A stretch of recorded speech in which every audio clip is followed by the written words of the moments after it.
Welcome and thank you for tuning into episode 24, the final episode of our first series. I want to start today with a simple but very important question. Why? Why did you become a financial advisor? For many of us, it was really rooted in helping people, helping guide them towards a better life, protecting them from financial pitfalls. You might have even had someone in your life you saw stumble along the way and you're really motivated to help them. So through your navigating of your series of licenses and experiences, it might have become about products or performance or chasing trends. And honestly, clients need more from us. They need someone who's going to educate them, coach them through their decisions, and advocate for their best interests, especially when it's hard. So that's why today's episode we feel is really important. And we're kind of diving into the concept from the Total Relationship book is the teacher, coach, and advocate framework, and really redefining and focusing on what it means to be an advisor. So we're going to dig into what it looks like to become a teacher and empower your clients with knowledge, being the coach that helps them actually stay on track and remind them of the goals they set before their emotions got in or the markets got in and tried to steer them off course, and advocate for them and protect them from making those costly mistakes. So let's get into it. Today, everybody, I have Luke Kuchenberg on the show to help us unpack the teacher, coach, and advocate framework. Really quick about Luke, he and Tyson co-founded Form Wealth Advisors back in 2001, and they're lifelong friends. They wanted to take that together, help make good life decisions together for their clients, and they've been doing that for the last 30 years. So welcome, Luke. Thank you. Happy to be here. Yeah, thanks for joining me. After working with you over these last 6 years, I know the teacher, coach, and advocate framework is really special to you. Yeah, it is. I think it embodies what Form's about. When Tyson and I founded the group, in the acronym Form, this just naturally came to it. And so, I call it the 3 levels of being an advisor. And so it's something I really, really love. Yeah. So of those 3, do you have a favorite one? Oh, yeah, without a doubt, advocate. Yeah? Not Okay. even close. Yeah. I appreciate that you didn't even hesitate. It's going to make it easier for really to kind of dig into that when we get into it. So try to keep that in the back of your mind, everybody. You'll kind of probably see Luke spike up a little bit in his excitement when we get into that section. So let's start, because we always do teacher, coach, advocate. So let's kind of start in the role of the teacher. As the saying has gone for generations before us, knowledge is power. Your goal is to always help teach the clients, to give them confidence in their decisions, clarity on where they're going. But I think people understand that. That's kind of like a known, right? It's really important that you should start doing that until build trust with the client, because they're not going to listen to you if they don't really trust you. So where did you really start with building that as with your clients? Well, I think from the teacher role, it starts with us, right? It's in being a student, in being an expert in your craft. I think it's hard to be a teacher. Let me say it differently. I think we all view teachers as experts, right? Whether it's your 8th grade algebra teacher or a different teacher along the way. Hard to teach if you don't know it yourself. And so I think that's where it starts, is in first being a student of the craft. Well, and so from that standpoint, what have you done to put yourself in a position where you have become a student of the craft? Like, are there a couple of resources that you have used to build your muscle as a teacher? Well, again, I'll go back to, Tyson and I, when we started, you might understand, our mentors were stockbrokers. And so it was pretty early on that we thought in sitting in these meetings that we needed to do some work on our education, right? It wasn't just about picking stocks. It was about questions about estate planning and cash management and which insurance policy should I keep or let go, et cetera. So it went back and going through the CFP and going through some other designations. And some of that just comes over time, and some of it's very dedicated learning. And I think that's where it started. But to pivot with that, it's great to be an expert, and that's the goal from the advisory side. But you have to keep it simple when you're talking with a client. It's and this is a lesson I learned too over time, and a little bit the hard way. I think due to my youth, when I first started doing this at 23 years old, I used a lot of the big terms and things like that, trying to probably dazzle and impress new clients that were sitting in front of me. And it actually had the opposite effect, Really? to talk over them and things like that. So it's in building your knowledge first. And then when you're becoming that teacher, it's keeping it simple, and just having a conversation with clients. They have the desire to learn. It's just keeping it in a way that they can do that. And the last thing I'll say is, it's being able to read a client. Some have a true desire to learn everything about their financial plan and all the different pieces that go with it. Others really don't. Once they know, they kind of check out, and it's just being able to read that. Yeah. Well, and I think what's interesting is that you guys took that upon yourselves to kind of become your own teacher, just because you realized nothing wrong with how they practiced before. Clearly, their business got them, their education got them to where they were as a stockbroker, but realizing that you had to shift your mindset and figure out how you wanted to be an advisor to your clients and actually take that step yourself. And so it kind of just really, it was a foreshadowing for kind of the practice that you guys would build, is you were willing to put that time in, because it isn't easy. I've seen our next gen team just sit here and like churn through the CFP program, and being under you and Tyson and just kind of learning and being that teacher, they're putting in that time. That takes a lot of extra effort. It's not something you can kind of just punch in and punch out and really expect to grow your practice if you don't put that in yourself. Yeah, right. And you bring up a great point. I mean, those mentors were great men. They taught us a lot. It just, for that time and place, it wasn't ordinary, right? It wasn't what you did. And so sitting in those early meetings and seeing clients have these questions, that's where it started. Yeah. For those younger advisors that are out there right now, it is, to Kim's point, you just have to put the time in. You have to do the book work. You have to do the things like a CFP and some of those others. And then the other part that can be hard when you're a younger advisor is you as the advisor then living out that education, right? And learning, clients are our best teachers, funny enough. And all the things that they teach us over time, 25 years of watching clients navigate these different decisions that we've had the pleasure to walk alongside. That's been our greatest teacher. Yeah, that's so true. And so even as a young advisor, being in the room with clients, you might not have the opportunity to be in the room with a mentor, because I feel like there's kind of that gap where advisors are not as excited to pour into the next generation. So some of this up and coming generation, really to kind of fill that gap that's coming up, is they're going to have to kind of do what you and Tyson did, is kind of pave their own way and become their own student to learn and put themselves in the room and be humble enough to know, I don't know that, but I'm willing to learn. And I think clients are probably really receptive to that, because they know you've got a good base knowledge. No one can know everything, even the young advisor. Yeah. And that's exactly right. And I don't want to, for the younger advisors that are out there, Tyson and I were there. Right.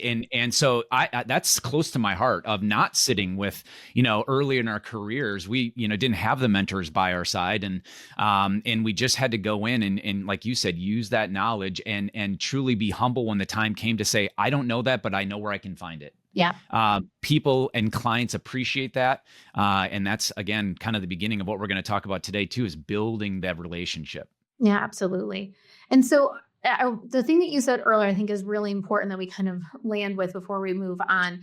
The clients are coming to us with complexity. Yeah. They're looking for us to bring clarity to their financial plan, to help bring that to their future. And to do that as their advisor and teacher, you need to be a student of the profession. So figure out what you can do. Look for that next credential. What are the things that you can do to up your skill level, your educational base, so that you can start applying that? Because through that, you will be empowered, your team will be empowered, and really you do that also can trickle down through to your client. And I think they'll probably just help, the confidence they'll have in making those decisions will really go to establishing a good base of trust, which is what you're looking for.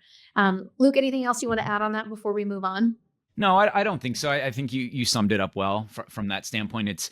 It's just taking that time and becoming that expert, and then really thinking through each client interaction, how you can deliver that simply. Yeah, absolutely. Yeah. So the next part is the coaching role.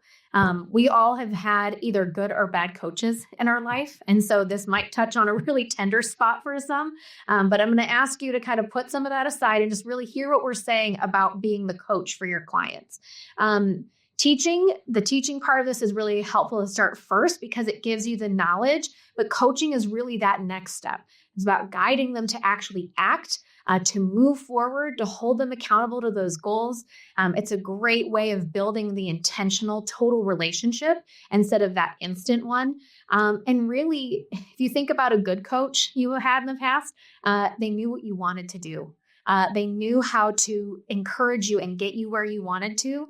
And they came alongside you with your goals and really wanted to see you accomplish your dreams. So kind of take that idea of what a great coach would look like and how could you apply that with your clients? So Luke, with all of your experience, how does knowing the role of a coach really help you with planning and with clients? Well, you said a great word a minute ago, and I know it's kind of in the name of this podcast, but it's the relationship. So if teaching is where that relationship starts, coaching is where it really starts to take off, like you just said. And so I think once you start building that relationship, you know what's important to them. You know their why. Simon Sinek wrote a great book a number of years ago called "Start with Why." Love that book. Why did they steward this wealth? Why did they work so hard to get here? And what are they looking to do? That comes right back to form, family, occupation, recreation, mission, helping them live that out. And so when you do that, when you focus on their why, when you focus on what's important, the coaching, I think, just comes naturally in like you said, helping them achieve those goals. Yeah.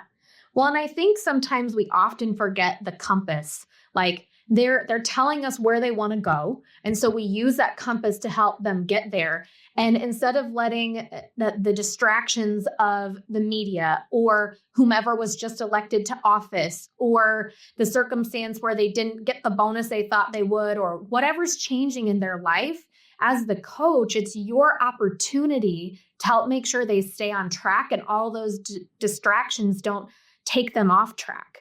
That's a huge part of what you guys get to do.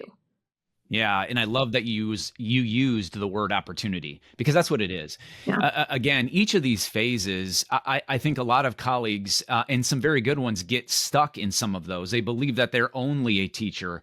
And so this is the opportunity to be able to do it. And so where we've had success with this is one in us as the advisor, knowing it'll happen, knowing procrastination will happen, knowing tough spots will happen, tough markets will happen, different events like elections, things like that, things going on around the world. Those things will happen. The next thing is telling the client that, all right? It's telling them life happens. You will get stuck. You will procrastinate on a goal. I was talking to a client a few days ago that their estate plan, this has been a multi-year piece that we've had to coach them through, to nudge them through to make these different decisions. And so that's the opportunity that's available to you. And it's something that's really important. Yeah. So, and it's good that you mentioned the idea or the process of what you can do to help clients when life gets in the way, because they will always get derailed, right? I don't know if I have ever had something go exactly to a T what I expected in my entire life. Yeah. We have to be flexible. We have to understand that those things are going to happen. And so, there might be advisors out there kind of thinking like, I have a client who is just never staying disciplined, or they're not doing those things. Talk to them about what's kind of an approach you can take with a client like that. Because sometimes you just feel like you're worried about losing the assets if you actually want to hold them to that, and you're kind of afraid of doing that. So can you talk a little bit about what you might consider doing or what you have done in the past when a client doesn't stay disciplined or they keep putting that off? Yeah, I think it's a couple of things. One, it certainly helps at the beginning to it's like I said, to tell them these events will happen. I say a lot of times with newer clients, 75 to 85 or 90% of the time, it's all going to be good things, right? Through our coaching, through our advocacy, which we'll talk about in a minute, but you're hitting your goals. The markets are good. Everybody's happy. And we're talking about things we all want to do. But 15 to 20% of the time, we're going to be at odds. And that's the words I use. Yeah. We're going to be at odds. You've put me in the role of being an advisor. And we truly view that role as that, not telling you what you want to hear when times get tough, not telling you what you want to hear when we do that very human thing, which is procrastinate, and we're holding you accountable. And this is where that opportunity comes, to have the courage as the advisor to not worry about the assets under management, to not worry about what they're paying us. That's what they're paying us for, right? Is to step into that role. And that's where I've had success, is telling people at the beginning, I'm going to do this, right? We're going to do this. And that way, when it comes along, it's almost like, he said that, right? She said that. We knew we would get here. And I think that leaves the door open for when you do have to do that. And I think that's where we've had the most success. Yeah. And I think it ties really into that coach-player dynamic, right? Like, you have the team that really wants to make it to the championship. And when the players are just like, oh, an extra lift, an extra practice, an extra one of those things, like, at the end of the day, the player wouldn't be on the team for that coach if they didn't trust them to make the calls to help them get there. And you can see that in professional sports, where their coaches get fired because they're not actually getting the team where they want them to go. And so I really love the approach of talking about it up front, because what sits in the dark, what's that unsaid thing, can really fester and become this like unknown piece.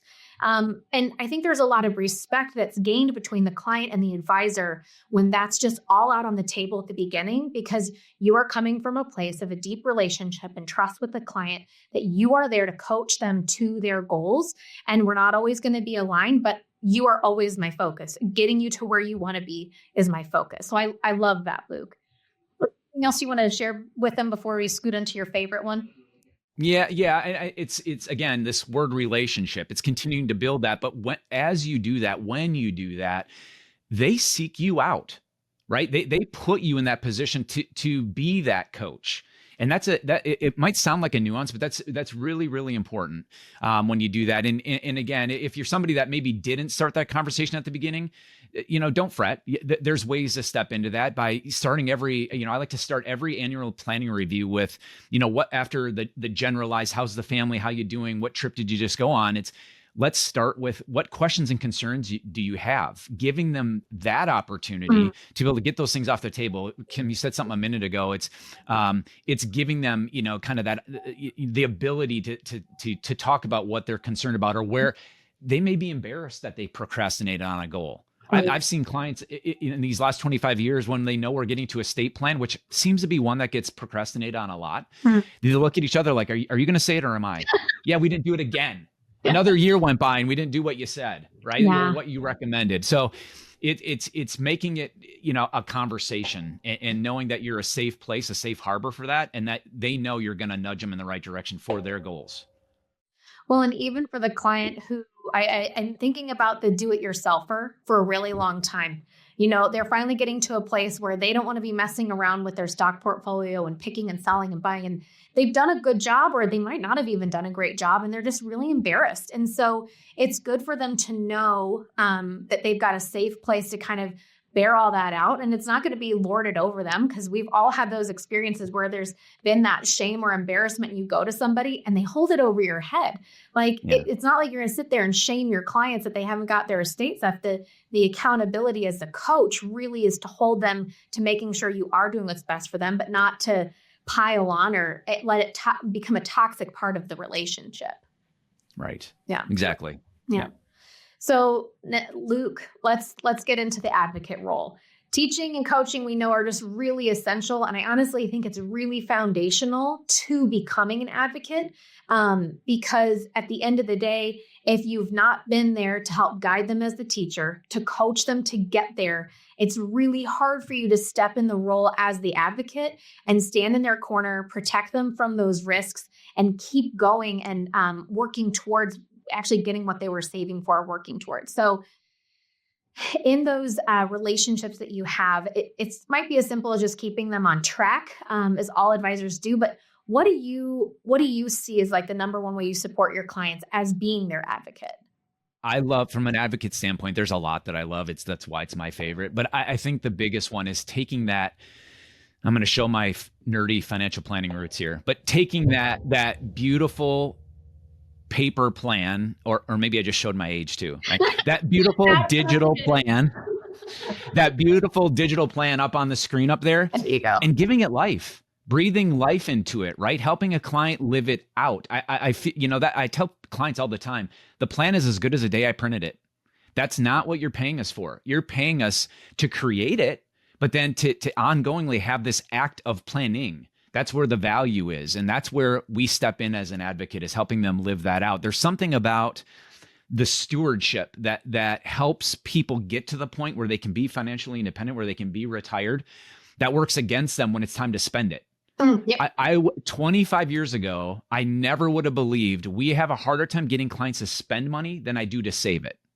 And it's in that stewardship. And so through that relationship, if we've done the work, if we've done, put the time into to build that, again, they seek us out for these things. And that's where we're able to step in as that advocate, to help them live out those goals. Yeah, absolutely. Well, and I've seen that firsthand, and I didn't quite understand what that really meant when I joined the team at Formal, about being their advocate, about helping them actually do what they've set out that they said they wanted to do starting 15, 20 years ago, 10 years ago, when they started saving. And so I think one of the things is, in this world, you become so nervous, right? Like there's so much security in the consistency of a paycheck. You come, people are doing that for 40 years. And then all of a sudden they have to shift their mind away from that. And the encouragement to actually do those things, I've just seen it lived out over and over again. And it's a joy to actually watch. I did not understand that, which is why I love actually being in finance now. I didn't get that beforehand. Yeah. Do you have, and I think it's important because as the coach and the teacher component of it is putting in some of those boundaries for clients. And I think as an advocate, sometimes you also have to say no to the client to protect them from making those decisions that they'll regret later. I think sometimes we just, as humans, we steer clear of those challenging conversations. So I know you've had them before. We've talked about them. You help teach that to our next generation of advisors. How do you approach those conversations? And what do you say that really kind of help the client hear it instead of them put their walls up? Yeah, I think number one, it's to listen. So before you say anything, I think as advisors, because of, we want to tell. We want to be doing the talking. We want to be doing the recommending. And it's easy to get into that piece where you don't want the silence, especially as a younger advisor. But money is an emotional thing. And I think being a good advocate first starts with listening. And I'll take it on two sides. I look at, it's kind of that whole equation I talked about a little bit ago, the 75 to 90 is good things. And so most, I'm happy to say most of the advocacy that we have of being an advocate is on the empowerment side. It's that equation of, I talk all the time, this formula with clients of, money, your health, and time. Right. And constantly talking about that. And if there's some things that you truly desire to do or you want to do that at some point you won't either have the health or desire to do it, maybe let's move those forward in the timeline. That's a big thing on the advocacy side, on empowerment, on the things that they want to do. But what you talk about on the tougher things, on the things we're saying no to, it's number one, having earned the right to be that advocate, to step into those hard conversations. Yeah. You can't be an advocate for an account number, right? If a client looks at you as just the person that's calling to do their required minimum distribution or that manages their money, you're never getting there. Yeah. You're never getting the ability to help them turn the corner and move away from something they really want to do. And so it's in listening, and on those tougher no conversations, it's just showing them what those actions mean in the future, and that we're here to help mitigate or eliminate regret. And when you do that, and you've earned that role, I feel like those things come naturally. And again, the most important part, the client is seeking that out from you. Yeah. Well, and I think, Luke, what we've kind of woven together in this is that it all starts with little steps along the way. You don't have that right away. It's harder for you to get that as a 23-year-old sitting down for the first time with a client, telling them why they can't, liquidate this and go spend it on that. Like you don't get to do that right away, which is probably where that fear or concern is coming in for some advisors, is that they are the advisor right now who just talks about their RMD. They just make sure they can see the performance chart of what happened in the last year compared to whatever benchmark they've set. And that's all that they have. So the idea of the teacher, coach, and advocacy part of it is just, it's so foreign because you just don't have that base of that relationship yet. And I think of the younger advisors who are kind of coming in, it's going to take time. We all want that really quickly, but it's going to take time. Yeah, it is. And I like to stick with, what do we get to control, right? At the beginning of a relationship, we get to control that every client is seeking out that expert, right? I mean, let's be honest, that's how most of these interactions start, even if they're referrals from longtime clients. Yep. They are looking for advice. And so they come to you with their mindset of a teacher. But over time, again, if you ask the questions most other advisors aren't asking, tell me about your family. Tell me about what you did for a living or what you do for a living. What are you nervous about as you look ahead at being financially independent or stepping off into retirement? Tell me about the things that you want to do. What things do you love, right? Where do you want to make an impact, not only with your family and grandkids, but in the charities that you want to be a part of and leave a legacy? When you start asking those questions, all the other things come. And yes, I know that's unpopular in a time that today that things just take time. But like all good things, it comes with patience. And if when you put that time in to rise to that level of coach, to rise to that level of advocate, it's wonderful. And it's not only wonderful from an advisory standpoint, it's wonderful to see clients in the journey that they're able to have as you walk alongside them and help them navigate these critical financial events of their life. It truly means the difference for everything. Well, and it's been a privilege to see that lived out with our clients and just over time with being here and just seeing it. And I think one of the things that is hard sometimes for people is when they look at the hurdles or the things that they want to accomplish ahead, they are so concerned about all the bad things that are going to happen or the hard things that are going to happen that keep them from there. And so what I actually appreciate about the advisory role is you get to bring some of the light and hope to that, because like you said, there are certain things that you can control and the things that you can focus on so that you can help the clients not only see the years where there was a 20% correction, and that there's other things that we're working towards that aren't just about the bottom line or how much you made this year. And I think the advisors who focus on more than just the assets under management, you really do, you can follow the line of you actually walk alongside the client. You're not just there screaming from the stands. You are walking alongside them through all of it. And it's a real privilege to see that happen day in and day out. Luke, is there anything else you want to add to the advocacy role? It's kind of some words that I've said. I love each step, but obviously, like I've mentioned a couple of times, advocacy is my favorite. And if I'm a client, right, and I'm coming in this, I'm always trying to turn things around. An expert or a teacher, while super important, and we talked about that at the beginning, it's not really inspiring, right? Every advisor should be an expert, and they don't even know what they're looking for yet. But again, in asking those questions at the beginning and in rising to that level of coach and advocate, you just get to be in a special place. And like I said, for both the advisor and the client, it's life altering. Yeah, absolutely. Yep. So for the listeners, think about what you can do.